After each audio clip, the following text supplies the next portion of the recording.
Our story begins 3 years after the moment the Demon Lord invaded the world and succeeded in conquering half of the continent. Despite the devastation, humanity was not completely annihilated, and the reason was the appearance of a girl named Ruti, who bore the hero's blessing, becoming the world's sole hope against this overwhelming invasion. From there, the scene shifts to an adventurer named Red, who is busy gathering medicinal herbs deep within the mountains. Red explains that this region marks the outer frontier of Sultan City. To the north and east lie the wall at the world's end and an enormous unexplored mountain range, while dangerous swamps surround the area from all other directions, making access extremely difficult. Because the region holds no strategic value, its development has remained painfully slow and minimal. After finishing his herb gathering, Red returns to the Adventurers Guild to hand them in, receiving a reward of 130 coins. He thanks the receptionist Maria, but an adventurer named Oliver mockingly asks whether he never gets tired of collecting herbs and advises him to upgrade from his bronze sword. Red calmly replies that he doesn't care, because his true dream is to open an apothecary. Upon leaving the guild, Red realizes the single obstacle standing in the way of that dream: money. At that moment, a young boy named Tantan appears. Red asks where he is headed, and the boy replies that he is delivering lunch to his father, Gonze. Tantan adds that his father believes he will become a skilled carpenter in the future.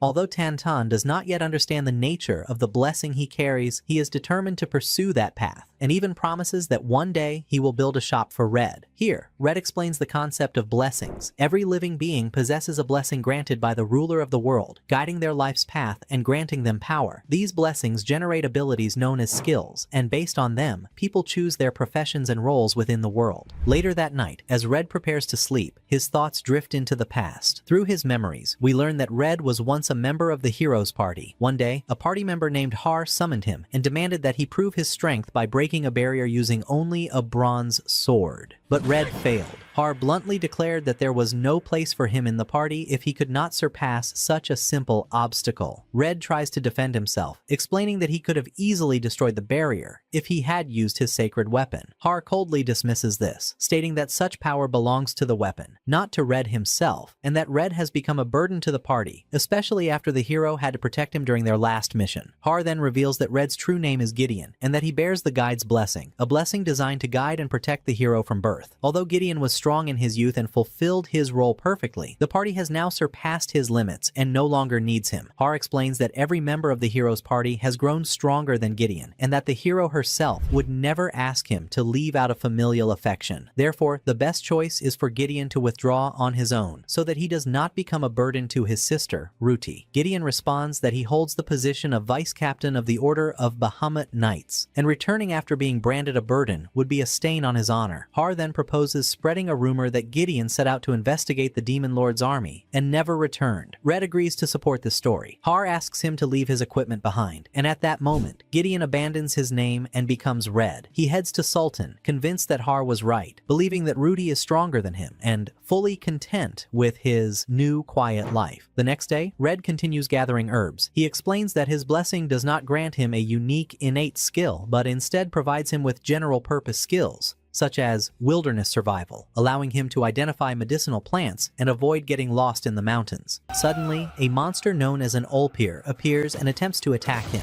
Red calmly evades it and chooses to leave it alone, because he is no longer a member of the hero's party. He then returns to the village, where Maria greets him with relief upon seeing him safe. At that moment, a B-rank adventurer named Albert approaches and asks Red to guide his party through the mountains to track down and slay the Ulpir. Red refuses, and Albert leaves, visibly irritated. Feeling discouraged, Red realizes he now has only 90 coins left, and that at this rate, it will take him nearly 6 months to open his apothecary. Just then, Gonzi bursts into his room and tells him that Tanta has fallen into a severe fever. The doctor, Niwan, has diagnosed her with a disease known as the white eye, a condition that could turn critical within 24 hours if left untreated. Red immediately understands that the cure requires 100 blood needles, which can be found in the mountains. However, the task is extremely dangerous due to the presence of the Ulpir, and if discovered, it could result in his expulsion from the Adventurers Guild. Gonzi desperately begs Red for help, promising any reward in exchange for saving his daughter.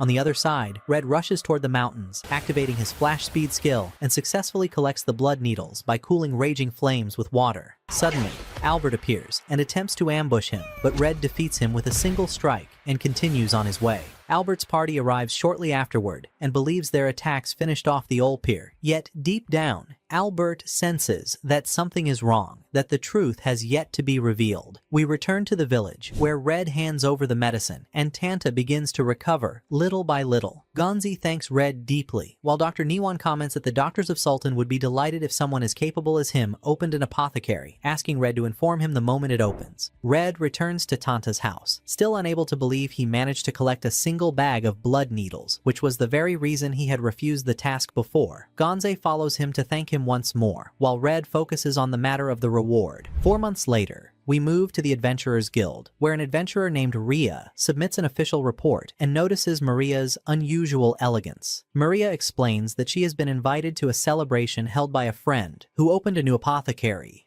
When Red's name is mentioned, Ria's attention sharpens. The scene shifts back to Red as he thanks Gonzi for the shop, explaining that this was the reward he requested, and that Gonzi provided the materials and built the apothecary free of charge. During this time, Red overhears adventurers talking about the hero's party defeating Gandor and assumes the party is doing well without him. He then raises a modest toast to celebrate the opening of his store. A full day passes and the apothecary remains empty. Red worries that his mixtures will expire unused. At that moment, Rit appears, revealing that they share a past connection. Red explains that her full name is Ritlet, a high-rank adventurer in Sultan, and in truth, the second princess of the Duchy of Lagervia, one of the strongest military powers in the region. Red asks why she is here, and Rit explains that she fled a succession conflict within her family. After hearing Red's story, Rit grows angry, insisting that he was never a burden and that he did everything he could to ensure the party's success. Red asks her to calm down, stating that he withdrew to protect his comrades. When she asks if the party is fine without him, Red answers yes, citing their victory over Gandor, one of the 4 heavenly kings of the Demon Lord's army. Red serves her a cup of tea. Rit praises its taste, claiming it surpasses palace tea. Red replies that his tea cannot compare to that of someone with the cook's blessing. Rit hints that its flavor is special because it was made just for her, leaving an awkward silence between them. We shift into a flashback. Years earlier, Red was attending a strategy meeting with the party inside a tavern. A man attempted to approach Rit, who was dressed in black, but Marie stopped him with her skills before he could touch her. Rit then revealed her identity, declaring that Lagervia had no need for the hero's party to defeat the Demon Lord's army. Red comments that she was not being honest with herself. Rit replies that she was honest at times, especially during a reconnaissance mission in a mountain village. Red recalls that the hero's party failed to gather information, while Rit was willing to share her investigation report if asked politely. When he does so, she provides the data, revealing that the Demon Lord's army was secretly operating within Lagervia. Red suggests cooperation, but Rit refuses, stating that Lagervia had repelled the demons twice without outside help. His attempts to persuade her fail. Later, Red shares homemade cookies with her. She enjoys them and learns that he started cooking out of frustration with overly salty food, something she agrees with. Although she acknowledged his skill, her pride remained intact. Red realizes that Rit was only truly honest with herself during the battle against Shisandan, yet the outcome was far from celebratory. At the time, Lagervia was suffering supply shortages due to the prolonged war, and Rit noticed the enemy was in the same state. She proposed attacking the demons' supply fortress while their main forces were occupied, declaring that she would personally lead the mission alongside selected adventurers. The ministers opposed sending a princess into enemy territory, but Gaius, captain of the royal guard and Rit's sword instructor, approved the plan. The heroes' party attempted to join, but they were ordered to remain behind to protect the capital. After that, Rit suffered a crushing defeat at the hands of the Demon Lord's army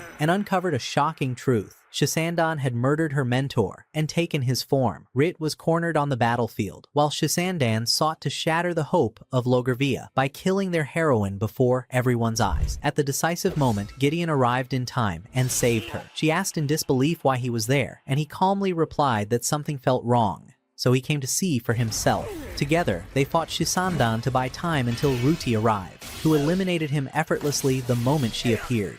After the battle, Rit realized that every adventurer who had accompanied her was dead. From that day on, she began attending war councils herself, and something within her changed. Later, Red spoke with her, telling her he would never force her to fight if she didn't wish to, but he could see that she wanted to continue. Even though grief weighed heavily on her heart, Red admitted she feared losing more people close to her. Red then explained the plan. They would call for reinforcements through the Enchanted Lands, and he had a friend named Yarandrala who could help. Red agreed and entrusted the matter to him. Red added that she needed to stand with him, because the people of Lagervia would remember this day as the one they lost their great royal guard commander, a memory that would remain even after the Demon Lord's army was defeated. He told her she was not only his companion, but also the hero's, and that the war could only be won by Lagervia's own will. Otherwise, they would never be able to resist the Demon Lord's army should it return after the hero's fall. Gradually, Rit regained her will to fight, and in the end, the Demon Lord's army was defeated. Afterward, Red asked if she was hungry. She said yes, and he prepared a meal for them. We return to the present, where Rit asks if she can work with Red at the apothecary. He replies that he is still just starting and cannot hire anyone yet, but she points out that closing the shop whenever he goes to gather herbs would be exhausting. Red agrees, noting that there are still few customers. Rit assures him the business will grow and asks about his special formulas. They settle practical matters. Red offers a painkiller and a growth potion. Rit calls the growth potion a bad idea, while Red explains that the painkiller is as effective as standard ones, but far less addictive.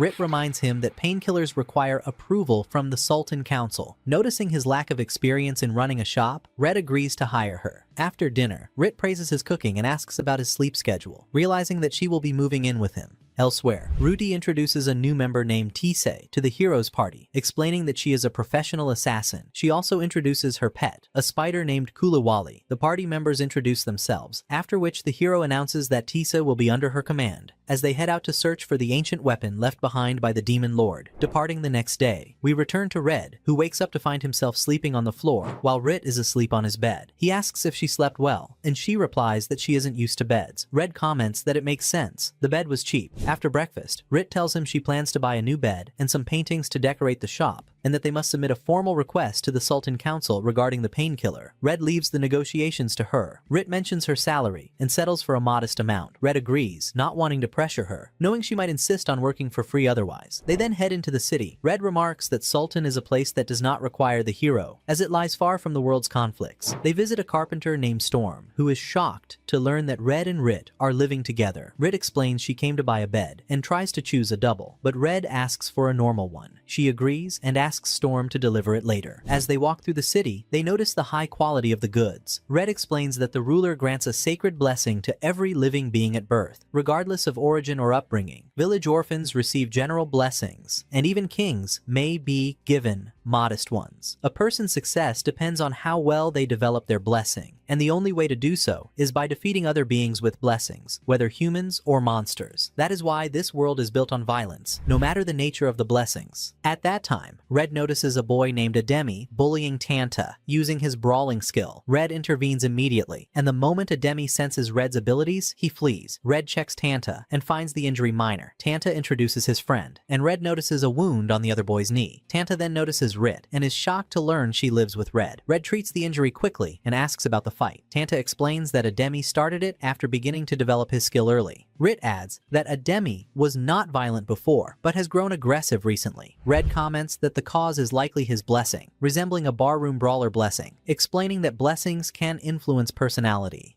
Ademi's problem is his high compatibility with it, which naturally drives him toward violence. Reed expresses her discomfort with the idea of having a blessing, if that is the result. Tanta worries about how the church elders would react to such talk. Later, Red discovers that Al carries the Master of Weapons blessing, allowing him to wield any weapon perfectly. However, Al says he doesn't want that blessing if it will make him like Ademi. Rit says she understands. Some blessings feel as if they decide a person's fate in advance. Red explains that her blessing is Forest Scout, meaning she was born for exploration and freedom, which is why palace life never suited her. He assures them that humans are not slaves to their blessings, but can guide and control them. Al looks relieved, then leaves with Tanta. After that, Red and Rit head to finalize approvals with the council. They face resistance from Dan at first, but Rit speaks to someone above him. Dan apologizes and confirms the approval, especially after it is discovered that the painkiller had been used illegally as a narcotic and spread through the black market. Red apologizes to Rit for leaving all the work to her, but she reassures him that she is happy she could help. Red thanks her sincerely. Back at the apothecary, Red remarks that news of the painkiller's effectiveness will take time to spread. Rit suggests selling food alongside medicine, noting that Red is a skilled cook. Red hesitates, saying he doesn't see himself as a professional and has never heard of an apothecary selling food, but the idea inspires him. He creates a nutritional supplement that prevents colds and aids recovery from fatigue. Because it tastes bitter, he bakes it into cookies. Thanks to his preparation skill, the medicine retains its effect, and when he tastes it, he is surprised by how good it is. He decides to make it the shop's main product. Soon after, Rit goes out to hand out free samples and promote the cookies. By the end of the day, Red sells out completely. Overjoyed, he lifts Rit and tells her it was all thanks to her. Rit smiles, and Red thanks her again for standing by him.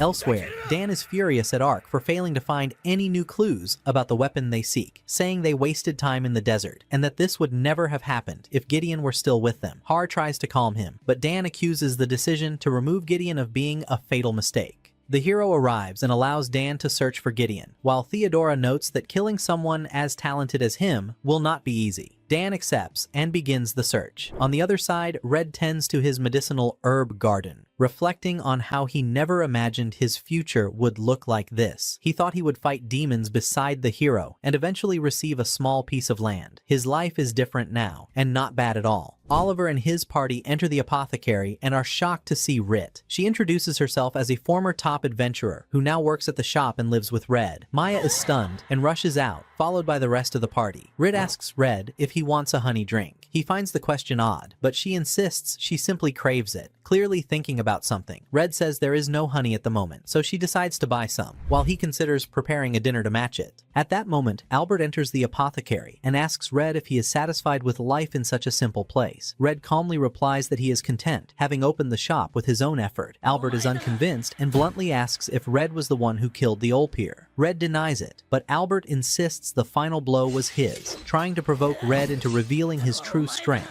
He prepares to attack, but Red does not respond. Rit moves to strike, but Red stops her, explaining that Albert was only testing him. Rit orders Albert to leave, and he does. Afterward, Rit asks if Red is alright. He says he is, though her irritation is clear. Red asks her not to take any action against Albert, as he is currently the only B-rank adventurer in Sultan. In the end, Red suggests they sit down and enjoy a honey drink together, thanking Rit once again for standing by his side. The next day, the idea of hanging herb bags inside the sauna is proposed, so their scent blends with the steam. Ziv believes it could work, especially after Red assures him he can supply the herbs regularly. After testing it, Ziv notices a clear improvement in both scent and flavor. Convinced, he allows customers to try the new sauna for free, and even Red admits the idea was a success. Ziv's business quickly recovers thanks to the herb bags. On Red's way back, Rit tells him she's happy to see customers returning, then reveals why she wanted the honey drink the day before. In Lagervia, married couples spend a full month drinking honey together. The confession catches Red off guard, but makes him happy. Elsewhere, Ruti is frustrated by Dan's withdrawal from the party at such a critical time. Theodora wonders if it's because of the new team, but Ruti denies it, saying things were never this complicated when Gideon was with them. She cannot understand why he was allowed to leave, despite how much they needed him. Back at the apothecary, a group of strangers arrives. Their leader, Gallatin, introduces himself as a veteran warrior who came specifically to speak with Rit. Red asks them to wait until the shop opens. Despite pressure, they comply. After opening, Rit speaks with them. One man, revealed to be from the Thieves Guild, offers Red a deal, cut ties with Rit in exchange for a rare, high-value item. Red refuses instantly, stating that Rit has no price. The man leaves. Red adds that he's open to negotiations, just not about that.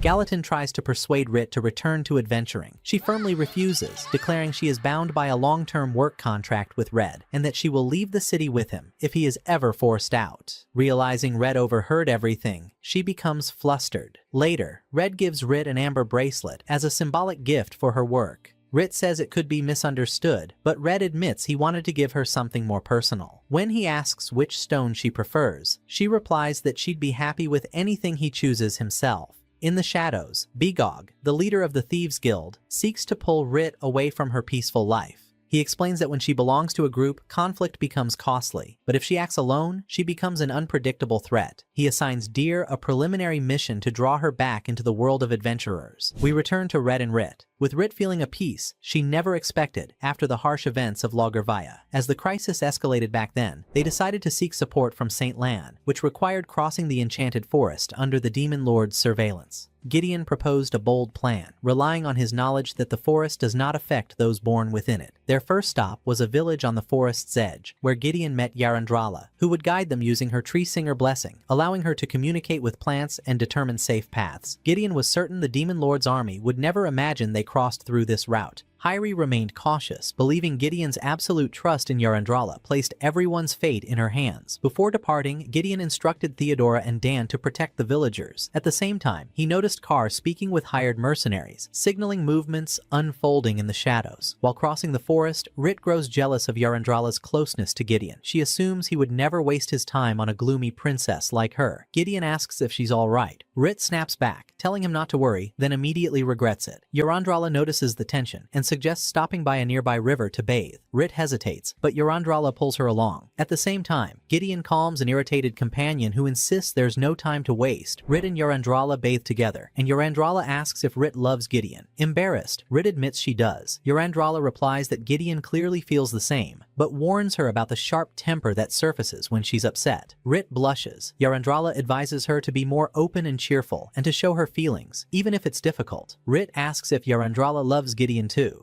She denies it, saying Gideon is dependable and carries more burden than anyone else. Rit, she says, would be the right partner because she can support him. Rit admits she has never felt supported by anyone but Gideon. Yarandrala tells her that is proof enough of her feelings. Yarandrala then focuses on guiding Gideon and the others out of the forest. She spots Demon Lord forces on the outskirts. Gideon realizes the mercenaries Carr hired may have leaked the plan. He orders the team to break through enemy lines and call for reinforcements. Rudy agrees and asks Yarandrala to go with her. Rit protests, but Rudy cuts her off, stating she doesn't need permission to command her comrades. Gideon reassures Rit. Rudy and the party secure support from St. Lon and return to rescue Gideon and Yarandrala, who are surrounded by enemy troops. Rudy wipes them out alone, then hugs Gideon and apologizes for leaving him behind. He tells her he's fine, and she promises it won't happen again. Rit avoids the victory celebration, choosing instead to help rebuild Lagervaya. She believes meeting Gideon again in Sultan was nothing short of a miracle. Later, Red reminds her about a delivery.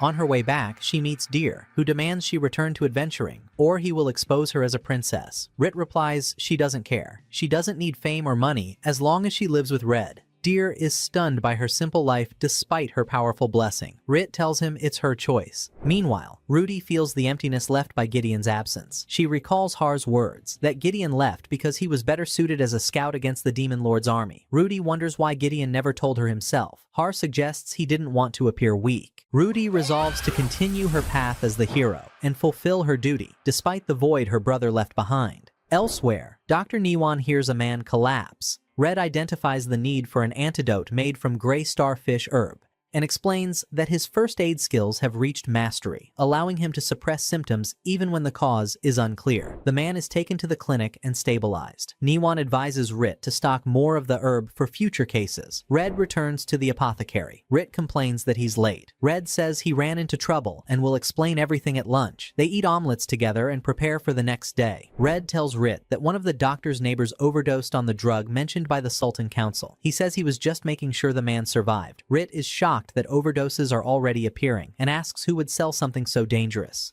Red replies that it's not their job. They're just apothecaries. He then suggests spending their next day off relaxing by the river. Rit lights up at the idea. They rent dragons and head to the river. Red sets up a tent. They swim, then grill food. Sitting side by side, neither knows what to say. Red admits he thought Rit was used to situations like this because she was so direct when she entered his shop. Rit says that was because she thought he had forgotten her, and that she assumed he was more experienced with these things. Red asks why. Rit says she tried everything to get his attention, but he never noticed. Red replies that he didn't want to seem needy or in love. Rit leans in and kisses him. The scene shifts to the heroes' party, nearing the ruins of the Demon Lord's old domain. They believe the weapon they seek lies there. Theodora says they'll move after resupplying. Tisei goes to fetch water. Ruti arrives to drink as well. Tisei asks if she can ask a question. Ruti agrees. Tisei asks when she sleeps. Ruti explains that she doesn't need to. Her blessing grants resistance to many things, including sleep, hunger, and temperature. Ruti explains that her blessing forces her to be the hero. Ordinary joys and sorrows are stripped away because they hold no value on the hero's path. She says she cannot run to her brother. Escape is not an option for someone given this role. Back at the apothecary, Rit tells Red what adventurers are saying about the spread of the illegal drug. It makes users feel like entirely different people. At that moment, a man covered in blood rushes in for help. Red treats him with the proper healing dose. Rit steps outside to assess the situation and finds a member of Albert's party slaughtering people in the city with an axe. She tries to intervene, but more arrivals throw the scene into chaos until Albert ends it himself. He apologizes on behalf of his party, admitting he never expected Campbell to turn this violent. Rit objects to the killing. Albert replies that some victims are still alive and time is critical. Enraged, she restrains herself and lowers her weapon. Later, Red reviews the reports and notes the lack of progress, wondering if the drug has robbed them of reason. Rit observes that Campbell was never this strong. The drug amplified him. Red finds the axe strange, since the thief's blessing usually favors light weapons. Rit asks if Red will investigate. He says he hasn't decided and leaves the choice to her. She answers that she wants to remain as she is. Tanta and Al arrive. Ralbon for Urprania Fo, Almond Dan Mur, Farfer Paindal, Rala Waur. He invites him to lunch. Afterward, Al admits his blessing is starting to affect him. Red explains that this is natural. The Master of Weapons' blessing demands choosing a weapon to specialize in. Al asks if he can ignore his blessing. Red says it's possible, but harder. Al confesses he wants an ordinary warrior's blessing like his father's. Red understands. He longs for a simple life and advises him to take his time. Later, Ryo from Albert's party comes to apologize. She says Albert is piling up quests to make up for lost time, and some teammates are unhappy. She adds that he struggles to understand those with ordinary blessings and is crushed by expectations. Red notes that the hero's blessing drives its bearer to leave a mark on history. Albert ended up here because he couldn't fully use it. Ryo suspects Albert may leave Sultan, but Red believes he'll stay, trying in his own way to be the city's hero. Elsewhere, Dan drinks in a tavern when a man named Boy approaches, saying he's also searching for Gideon, and proposes cooperation. A storm approaches Sultan. Red and Rit close the windows. He serves her hot milk with honey, saying it's Rudy's favorite. The mention unsettles Rit, but Red reassures her. The hero's party is in the desert. Red recalls a stormy night from childhood with Rudy. Though not afraid, he asked her to hold his hand. He told her people sometimes do things without reason, and asked her to tell him if she ever wanted to hold his hand for no reason. Rudy confessed her love. Red promised to leave, become a knight, return stronger, and visit during breaks. She asked for one thing: hot milk with honey. Back in the present, Niwan arrives to examine Al, suspecting stone fragments. Red wonders why Al was outside on a night like this. Then Al wakes in panic, shouting that Ademi attacked him and that his parents were assaulted.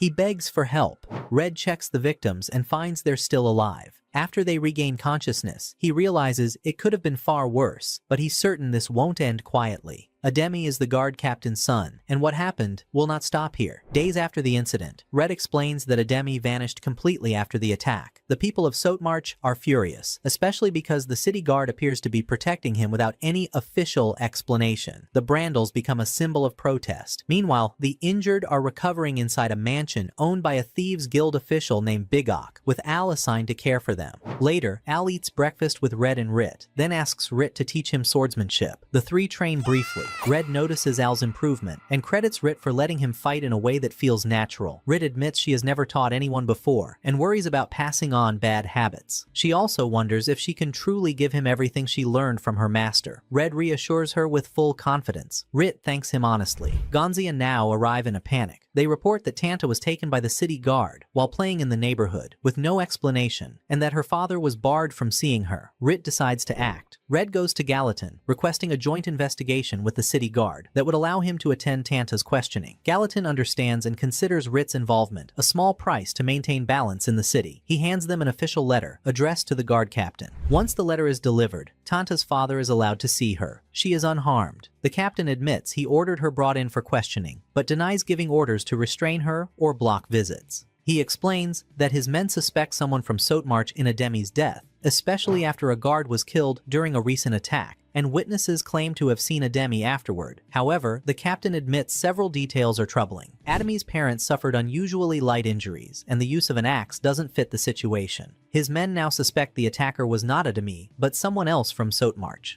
Tanta speaks up, saying it's hard to believe. She recalls Ademi apologizing to her before and struggling with his blessing, yet dreaming of joining the guard. The contradiction deepens the mystery. The captain asks to speak privately with Red. He admits he knows Red and Rit left the adventuring world, but he needs their help. They agree. Red suggests the new drug may be altering behavior, pointing out similarities to Campbell's case. The captain admits there's no proof, but doesn't rule out the drug granting abnormal power. Back at the apothecary, Rit receives a visit from a man named Godwin. Later, Red tells her he'll replace Marie's in training. During practice, Al becomes exhausted and wonders why he's struggling despite his strength. Red explains that adventuring doesn't suit everyone, and that he chose a simple life in Sultan instead of chasing glory. Al admits he recently received a sword and suspects Bigok is involved. He wonders if his desire to be a hero comes from his blessing rather than his own will. Red says that's an important question, and the answer begins when Al decides what he truly wants. Elsewhere in the city, a suspicious individual is found, but explodes before any information can be extracted. A group attempts an attack, but Dan intervenes and eliminates them. He tells Rit he's searching for Gideon on the hero's orders, but won't force him to return now that he's found peace. Dan points out that one attacker was a mid-rank tracking demon, raising serious concerns about demons operating inside Sultan and possible Thieves Guild involvement. He asks to exchange information with Rit,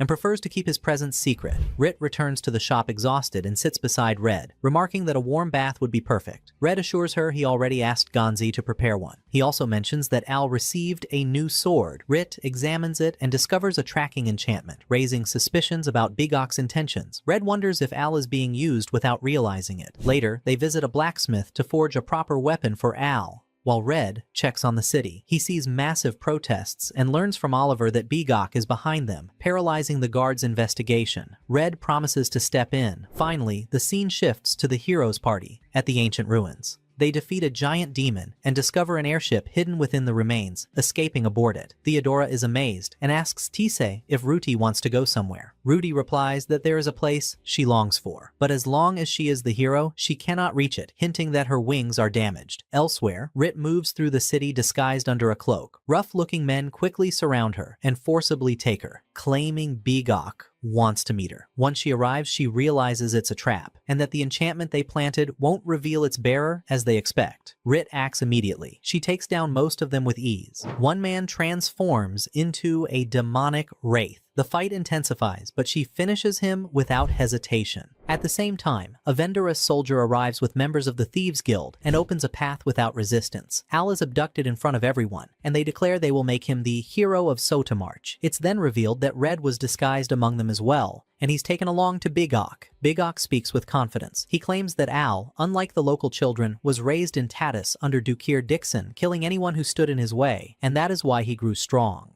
He declares the Sultan Council powerless, insisting that only he can bring change. He admits the truth. The drug is the key. Its name is Demon's Blessing, created from the hearts of 50 demons. He argues that people suffer because Blessing's force rolls upon them, while this one grants a new life. He says his original blessing brought him nothing but pain, and that Demon's Blessing is salvation. The foundation is ready, he claims. Everyone already carries the spark. Al is brought before him. Bigok reveals that Al took the drug because he only wanted to become a good guard like his father. Meanwhile, Bigok addresses a gathering of the Thieves Guild. He announces that he confronted the Sultan Council over Adame's case, accusing the guard of hiding him because he's the captain's son. He asks the crowd if this is injustice, and anger erupts. Suddenly, two soldiers enter with Adame. They confess the city guard helped hide him. Bigok declares that the age of tolerance is over, and that they will fight for justice. He orders Al to kill Adame. Al hesitates, then takes the sword. Instead of executing him, he cuts the restraints and frees Adame. A cleaver is thrown at Adame's feet. Bigok explains that Demon's Blessing awakens murderous urges whenever he looks at it. Adame breaks down and lunges, but Red intervenes instantly, drags him away, and administers a stimulant that stabilizes the blessing's impulses. Red meets Boy and realizes that Rit had already been working with him. He understands the plan is unfolding as intended. At that moment, Albert arrives with his men. Red confronts them to buy time for the others to escape. A direct clash erupts between Red and Albert. The fight reveals the truth. Red's strength rivals Albert's. It's also revealed that Bigok is possessed by a contracted demon. Red realizes this demon has been pulling the strings from the start. Bigok declares that Sultan is a stagnant city, one that values seniority alone and leaves no room for ambition. That is why he focused on someone like Albert.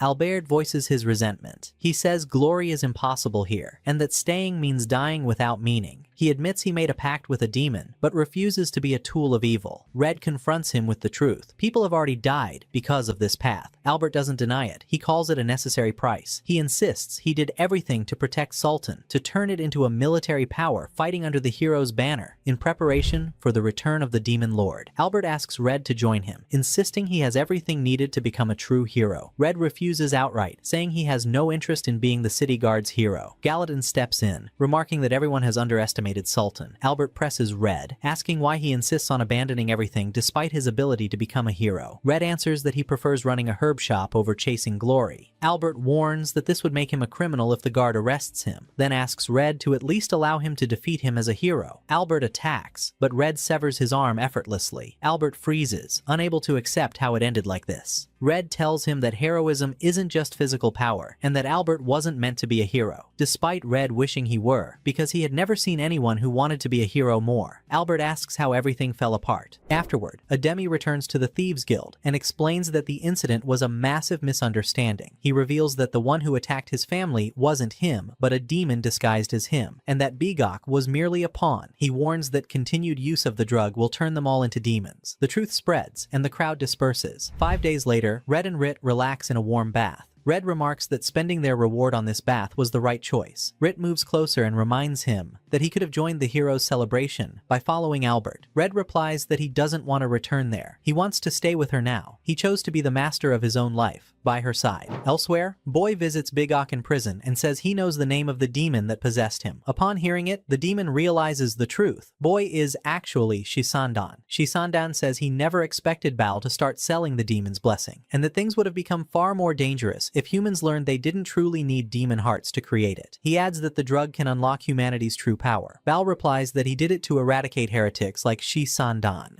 He then cancels his contract with Bigok and escapes the prison alongside Albert. Later, Albert sets out on his first adventure with a new party. Red, Rit, and Tanta see him off, wishing him luck. Elsewhere, Bao and Albert encounter Ruti, and it's revealed that Ruti and Tis stole the airship and departed on their own. Theodora notices Bao inside the hero's tent and realizes Ruti forgot her identification badge. At the same time, in Olant, Boy is promoted to B-rank adventurer, shocking many until it's revealed to be a reward for his role in resolving the demon's blessing case. Later, it's confirmed that Ruti and Tis were indeed heading to Olant. Tis asks why. Ruti answers that she's searching for a drug maker and placing her hopes on a certain treatment. She recalls Balia's words about a medicine made from demon hearts, capable of producing the demon's blessing and transferring blessing levels. She realizes that a single dose can convert an innate blessing into a demonic one, and that temporarily weakening her blessing could allow rapid growth even when fighting weaker enemies. The demon's blessing would also prevent her combat power from declining, and might be the key to defeating the demon lord. Surprised that the drug could weaken her blessing,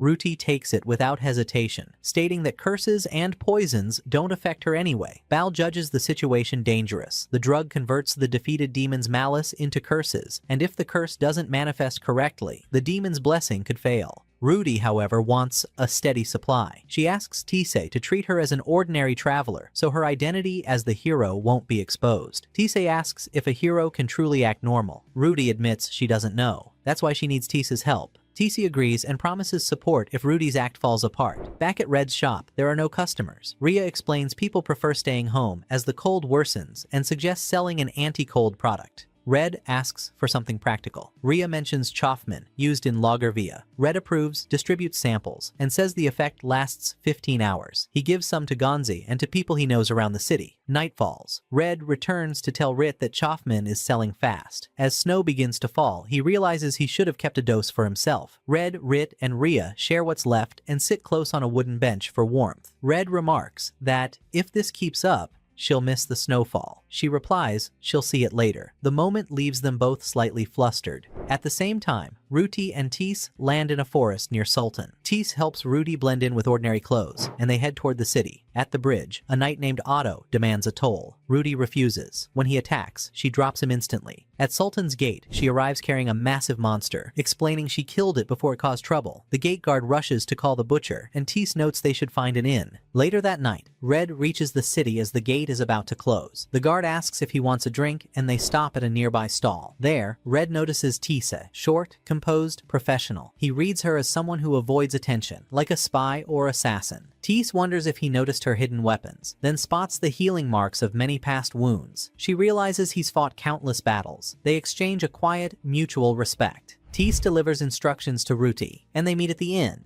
Tisei reports she ran into a man who could cause trouble, someone who noticed her hidden weapons. Ruti suggests he might be Sultan's best adventurer, a title currently linked to boy. Tisei says the man felt more like a knight and insists they decide whether to cooperate or oppose him. Ruti says cooperation is impossible. The alchemist she's seeking is currently imprisoned. Tisa warns that any breakout attempt would brand them criminals in the city. They agree a precise plan is required. At the same time, Red and Rit encounter a phantom dragon who introduces herself as Kuro and asks for Red's help. They travel to a village on Sultan's outskirts. When Red asks about the patient, Kuro leads them to Undine, a water spirit. Red examines her and determines she's suffering from heart weakness, concluding that repairing the spiritual damage is the proper treatment. Undine wonders if it's just exhaustion, pointing to the dark circles under her eyes. Red explains it isn't an illness, but magic targeting the strong, most likely a curse draining spiritual energy. Undine is shocked, unable to imagine someone stronger than her in Olant, but Red gives her medicine that halts the energy leakage. Red then considers whether the cold symptoms spreading through the city might share the same cause, suspecting a similar curse. We shift to Tis and Ruti, visiting Godwin, in prison. Ruti asks him to create the demon's blessing. Godwin is stunned by her cold gaze, but agrees. Later, they help him escape and hide him in a safe location. The next morning, Tis asks Ruti what she plans to do. Ruti says she wants to treat Godwin's injuries and needs a nearby apothecary so she won't have to use her power and expose her identity. They head to Red's inn, where they meet him. They sit and talk. Tisei introduces herself, explaining she joined the hero's party after Red left. Ruti asks Red if he lives with anyone. He replies that he lives with Rit from Lagervia. Red realizes Ruti believed he left to scout the Demon Lord's army, but she clarifies that the common story says he simply ran away. Red decides to tell the truth. He explains what really happened and apologizes for leaving without explanation. Ruti says she could silence anyone who talks, even mentions that the party might expel Red, but they could never replace him. She admits the party has been falling apart since he left. Red is stunned. He believed things were going well. Ruti asks what he'll do now. Red answers that he won't leave. He's found a reason to stay. Ruti then declares she'll move to Sultan as well, shocking everyone.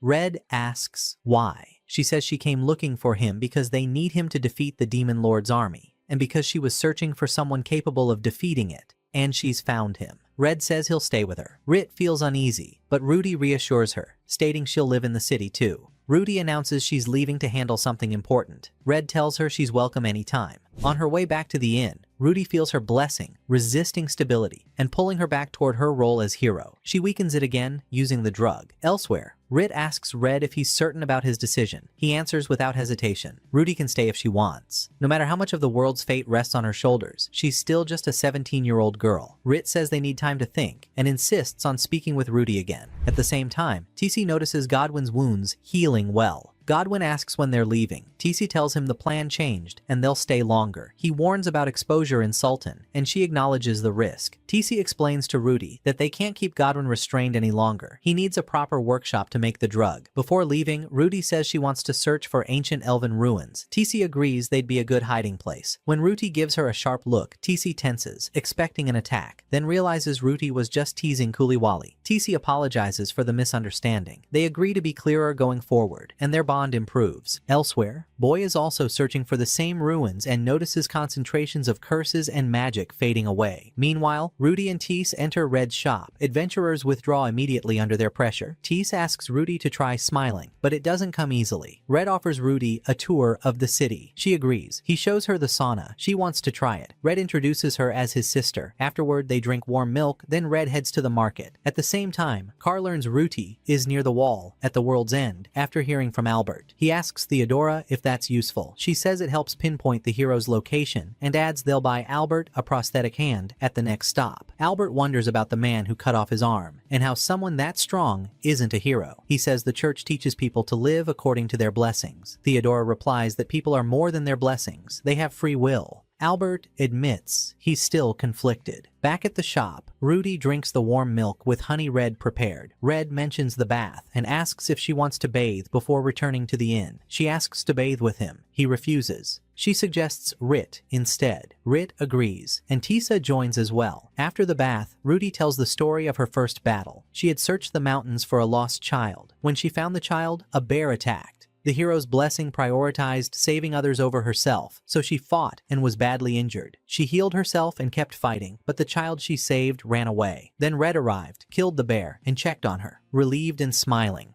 Ruti admits that her brother was always by her side. He cried with her when she was in pain, and that alone made her happy. She then reveals a truth she had hidden for a long time. She didn't like Rit when they first met. She was jealous because Rit was free. She could laugh, cry, and get angry whenever she wanted, and she stood close to her brother without chains. Rit embodied everything Ruti couldn't be. She says that this is what a real hero looks like. She never wanted the title. She only wanted to live like Rit. At that moment, Tisa realizes that Red is the only one who can save Ruti. Then a more dangerous thought hits her. Rit herself was once bound by the hero's blessing, and Red saved her. The roles might reverse. This time, Rit might be the one who saves Ruti. Later, Tise speaks with Red and Rit about what's happening in Sultan, voicing concern over Ruti's growing dependence on the drug. Red explains that things remain stable while the blessing is intact, but the danger lies in the drug weakening it. Tise asks if dependency will surface once the blessing weakens enough. Red admits it's possible and asks for Godwin's opinion. Tise tells him Godwin is at the ruins and asks if Red is upset about breaking him out of prison. Red says he isn't pleased, but he's relieved no one was hurt. Tise asks that Ruti not be told, and Red understands the risk. Tise requests chemical tools Godwin needs. Red agrees to secure them and send some drakes along, saying he'll follow later. Meanwhile, Carr and his group arrive at Sultan's port, while Albert hides his identity under heavy bandages. Red heads to the port to buy supplies and runs into Dan during lunch, unaware that other eyes are watching. Theodora and Albert are silently observing. Dan finally asks the question he's held back. Why did you leave the party? Red answers that he reached his limit and could no longer help. Dan refuses to accept it, saying the party only realized Red's value after he left. Red may lack magic and raw combat power, but his judgment compensated for everything. They need him. Red calmly replies that he knows where he belongs now, and he won't return. Dan accepts it and decides to stay in Sultan for a while to see what Red is doing here. It suits them both. Ruti is nearby as well. Red explains everything to her. Dan admits he never realized how much the hero was suffering. He says he only knows how to fight, and he'll fight for any reason Ruti chooses. But if she wants to stop being the hero, she must choose her own path. His role now is to support her, no matter the decision. When Red asks about his right hand, Dan says it's not a problem, and they can talk on the way. Then the truth is exposed. This isn't Dan. His right hand is intact. The man looks at Red coldly and demands the hero's whereabouts, without explanation. He says Gideon lives here now, quietly, beside Red, while others risk their lives outside. He can't accept that Gideon chose this path. He orders Red to take him to Gideon's shop, declaring that once he's done, he will disappear from Ruti's life forever. Red leads him there. When Ruti arrives, the shop is empty. Her rage erupts all at once. She loses control and destroys everything within reach, even the bed. Red enters the ruins first and notices elven inscriptions bearing an unsettling meaning: authority over the hero. His concern deepens. He presses on and finds Godwin, asking about the girl training with him. Godwin says she's nearby. Red orders him to call her. After hesitation, he does. Ruti appears. Red confronts her, saying Tise told him everything. He apologizes for failing to help her. Ruti asks why he would do this. He always saved the world with her. Red says everything he did was to stay by her side and protect her. She's confused. Why? When she's the hero. Red answers that he knows she'll walk her own path one day, and he won't blame her if she abandons the title. Ruti asks if she's truly free to choose her life. Red says it's hers. She calls herself selfish and asks him not to be angry. He replies calmly, she'll always be his beloved sister. Outside, the fake Dan tries to enter the ruins. Theodora and Albert draw closer as well. When everyone gathers, Ruti finally exhales in relief. The discussion turns to Godwin. Creating the drug requires demon hearts, a deadly problem. Ruti says the contracted demon told her the same, but since the curse from demon hearts didn't manifest in her, the demon's blessing won't affect her. Red is stunned. How did she weaken the hero's blessing this much? Ruti explains that a nameless blessing appeared within her. No skills, no impulses, but it exists. Godwin has never heard of such a case. Red asks about the risk of murderous rage. Godwin replies that it's tied to the axe demon blessing, and since the blessing didn't manifest, the rage won't surface.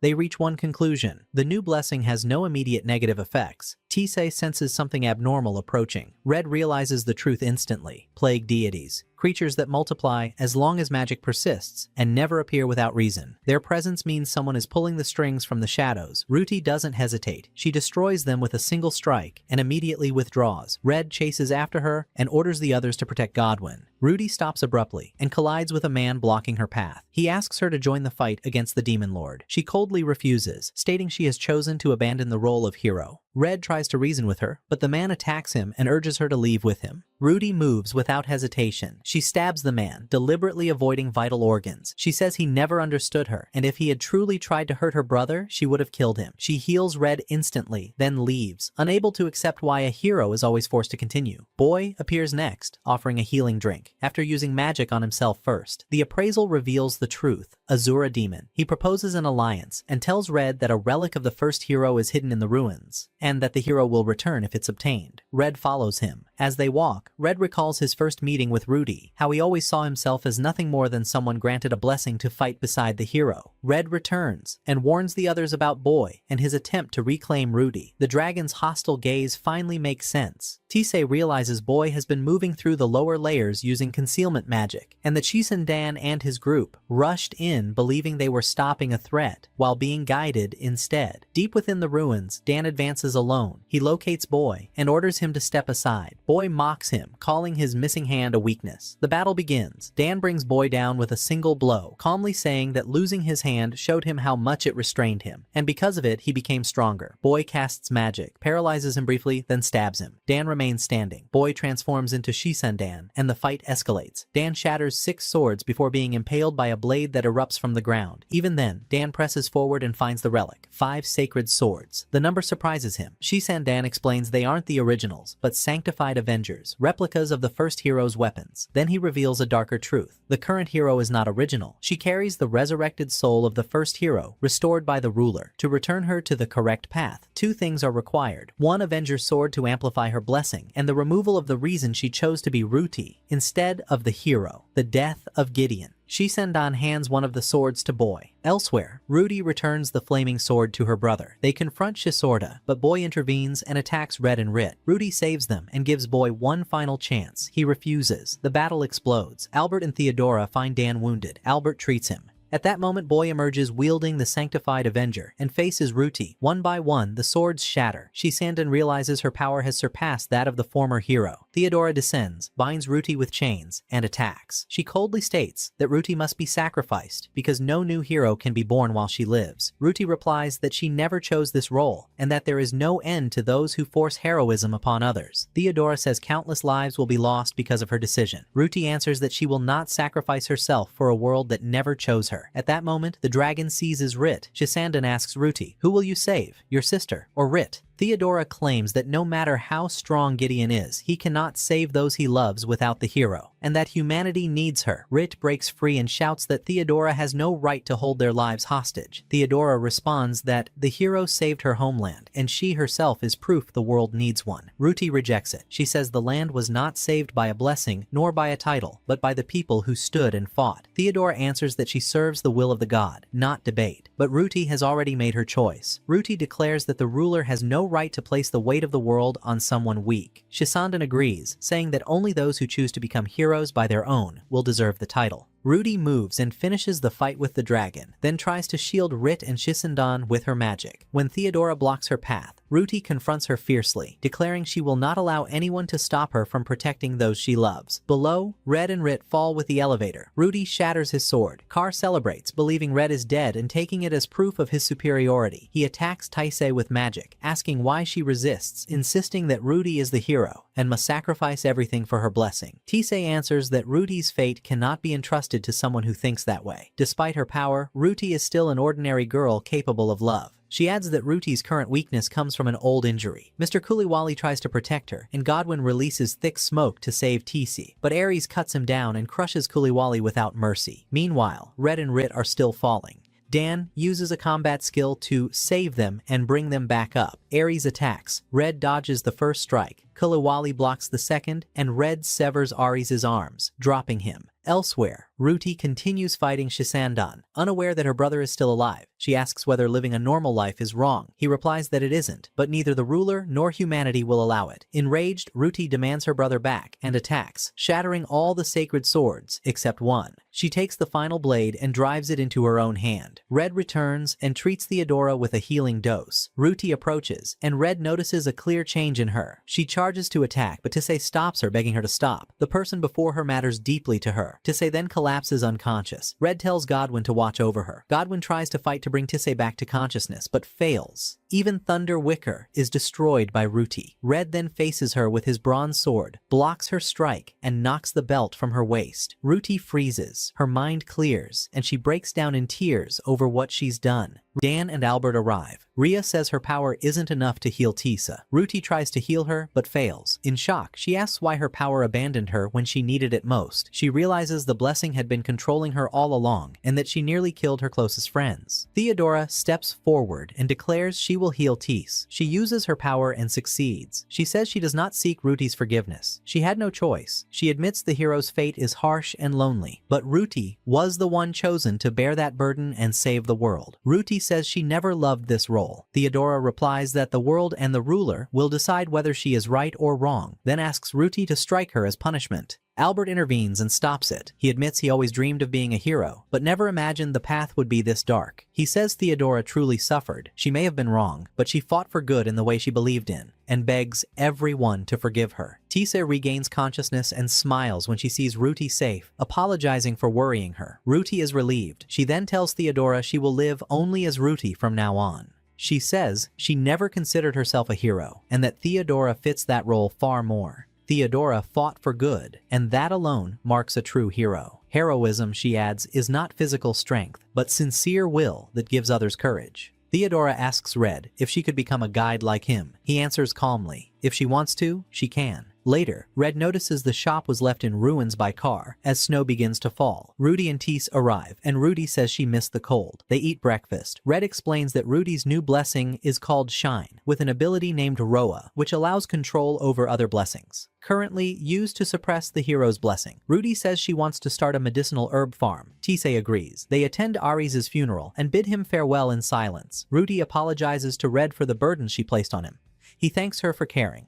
Dan is asked how long he'll stay. He says his wounds need 2 or 3 days of rest. Ruti says she'll miss him. Dan wonders how Shisandan could wield the Avenger swords. Ruti recalls Theodora saying she herself was a relic of the first hero, and questions the number. Red calls it a theory, but notices one sword is missing. TC notes the count matches the arms of an Azura demon. Red realizes the first hero may have been Azura, and since Azura demons have no blessing, the meaning of hero itself changed. Red is certain the first hero would have respected Ruti's choice, because she understood what heroism truly is. Gonze and Meadow repair the shop. Gonze asks about Red's sister. Red says everything is fine. Gonze says he hopes to meet her someday. Red brings breakfast to Rit. She's upset that Car even destroyed the bed. She admits she sometimes fears waking up and finding Red gone. The bed and shop felt like a permanent refuge. The destruction made her think Red didn't want her to return. He denies it, saying he needs her, that she's the only reason he always comes back here. He kisses her and says a guide's role is to lead until the other can stand on their own, then let them move forward. Rit knows he isn't perfect, yet chose to stay. Red tells her he loves her more than she realizes and wants to spend his life with her. She's overjoyed. The next day, Red meets Ruti at home and asks if Rit left. Ruti says she went out and asks them to join her. They head to the market near the port. Ruti likes a hairpin in a shop. Red buys it for her. They eat breakfast at a tavern, and Red shows her the entire harbor. Later, they sit to rest. Ruti says she never imagined living like this again, or becoming friends with TC and the others. She thanks Red. She asks if he'll stay with her for life. Red answers softly, he'll stay, as long as she wants him to. We return to the shop. Red stands behind the counter as Ruti tells him she's finished tending the garden and herbs. She asks if there's anything else he needs. He smiles and tells her to rest. She's done more than enough. She sits beside him, wraps an arm around him, and he does the same. Their eyes meet. Then they burst into laughter, sharing a simple, peaceful moment. Maria rushes in and informs them that the guild has an urgent request requiring Ruti's involvement. Ruti rises immediately and promises Red she'll be back soon. He smiles and says he'll prepare whatever food she likes when she returns. Elsewhere, Yarandrala speaks with Godwin, asking about Sultan. He describes it as a city far from the world's noise, perfect for those seeking a quiet life. Yarandrala smiles and says she's looking forward to seeing Gideon again. And with that, our story comes to an end. We hope you enjoyed the journey and felt the character's growth as we did. If you liked the story and want a second season, let us know your thoughts in the comments.